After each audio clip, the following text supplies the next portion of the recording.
Okay, we have, okay, Pletikina, Dr. Nadia Pletikina on bilateral pneumothoraces after bronchoalveolar lavage. Good morning. Can you hear me? Yeah? Okay. So, my name is Dr. Plitikina. I'm from Mineola, Long Island, and I would like to share with you the case that we had on a 79-year-old woman who came in to evaluate for weight loss, malaise, and worsening cough. She did have a history of mild to moderate bronchiectasis, more so in the right middle lobe and lingula. On physical exam, she was really thin and frail female. Her BMI was only 14.6. She didn't really have any past medical history. She wasn't even taking blood pressure medications. No surgeries in the past. She only saw a doctor prior to this evaluation once, and she's from Argentina, but immigrated about 60 years ago when she was a teenager. Her physical exam was otherwise completely unremarkable. So she underwent bronchoscopy. It was performed under conscious sedation, and she received supplemental oxygen via simple face mask. Upon examination, we noted friable mucosa and scant white thin secretions. So while we were advancing the bronchoscope, we were instilling small fractions of lidocaine to prevent her from coughing. However, once we advanced into right middle lobe, just because of the difficulty to access, the lidocaine didn't really get much in there, so she was coughing a little bit. The fraction of 120 milliliters of normal saline was instilled in lingula and right middle lobe, and we received about 60 to 50% return on both. So she tolerated the procedure fairly well. She was transitioned to observation area, and there she started complaining of the back pain, and she became tachycardic. And as you can see here, she had a bilateral pneumothorax. This is one pleural line and the second pleural line, much larger on the left than on the right. So considering that she was tachycardic and she also started desaturating a little bit, we decided to put a left side chest tube, 14 French, connected to suction. However, after that, she didn't really improve much, and we repeated the chest x-ray. The left-sided pneumothorax was improving, however, the right side was enlarging. So we decided to put the second chest tube. And this is pretty much a post-procedure chest x-ray, and you can see how rapidly her pneumothoraces resolved. So, flexible bronchoscopy with BL is a fairly low-risk procedure, and it's commonly done in ambulatory setting. The majority of complications that are described usually minor, and they are related to either nasal hemorrhage or some bronchospasm or transient hypoxemia or transient hyperthermia. In a large series by Bilateral, who analyzed more than 4,000 cases, he noted that overall rate of pneumothorax with a flexible bronchoscopy was only 0.16%. However, the rate increased to 4% when the transbronchial biopsy was performed as well. In a more recent analysis by Facialongo, that was done, I think, in 2009, he reviewed more than 20,000 cases of flexible bronchoscopy and found zero incidents of pneumothorax. So that is the statistics in fairly healthy population. So what happens in the population who is on mechanical ventilation, who is critically ill? So Schnabel evaluated that group of people, and he reviewed 160 bronchoscopies and found zero evidence of pneumothorax in all of those cases. So what happened in our patient, and why did that happen? That's the most interesting part of this talk, is the pathophysiology of pneumothorax with flexible bronchoscopy and BL. So this is something that we don't really know for sure what the mechanism behind it, but the proposed mechanism emphasizes increased surface tension with the loss of surfactant, decreased regional compliance, disruption of native protective mechanism, and sudden increase in intrathoracic pressure with cough or Valsalva maneuver. So obviously I had to show this picture. It's Laplace's law. So Marquis de Laplace was a French scholar who described a linear relationship between surface tension and the tensile stress on the wall of a cylinder or a sphere. In our case, that was the alveolus. So as you can see, that as the surface tension increases, so does the stress on the wall. So in respiratory system, is so well equipped that one alveolar unit can decompress into the other alveolar unit and essentially normalize the tensile stress.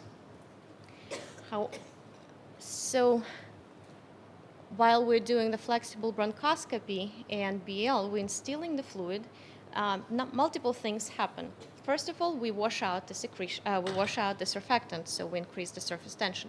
Second of all, particularly in our patient and in other malnourished patient, anorexic patient, they have underproduction of surfactant, so they are right from the start in disadvantage. So there are multiple mechanisms that exist in respiratory system to avoid sharp increase in surface tension and stress on the wall. One of them is collateral ventilation. So collateral ventilation was described in early 20th century, and since then it was sort of kind of put on the back burner, and no one was talking about that up until recently.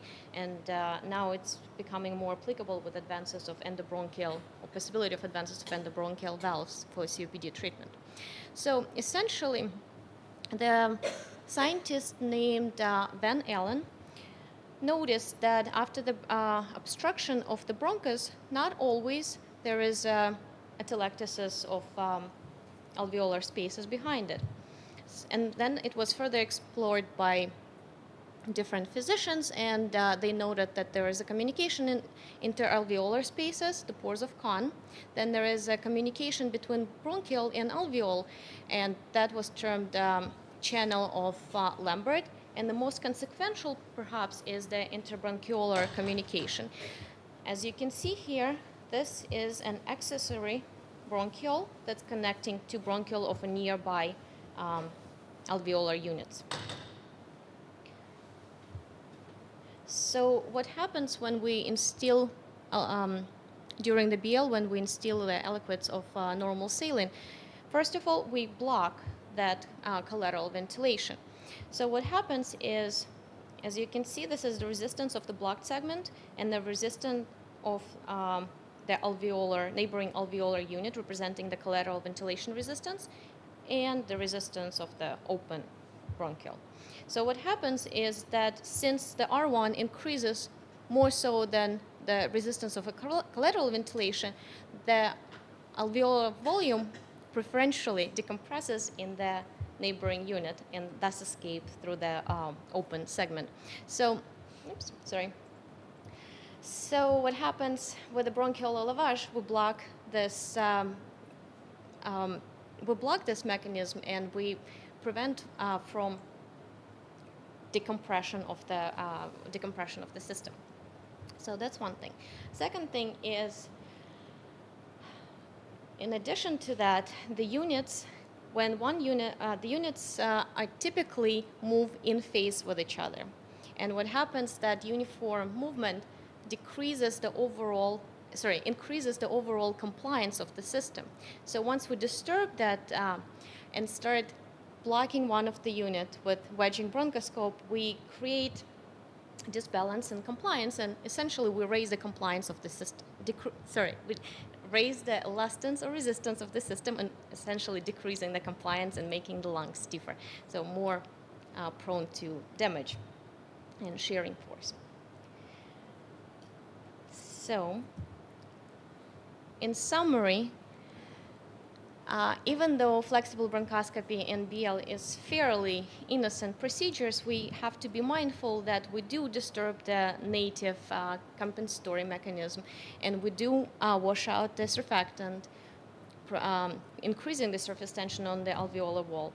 We do create an obstruction of the collateral ventilation, preventing the effective decompression, and also during the sudden surge of intrathoracic pressure with cough and Valsalva, we create the environment where the pneumothorax is likely to happen, transecting the alveolar wall and decompressing into pleural space. So, we can't really do anything to avoid disbalancing the equilibrium of the system, except for we can control the cough better via the local anesthesia or general anesthesia. We can install smaller fractions of the fluid for bronchoalveolar lavage, and we should apply gentle suctioning to avoid distal airway collapse.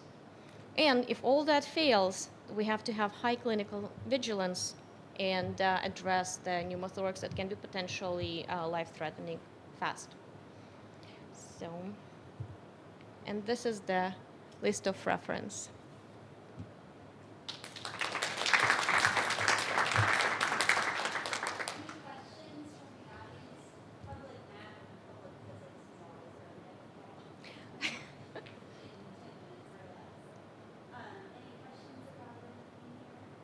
Was there any CT scan of the chest just to see what her parenchyma looks like, how healthy? Right.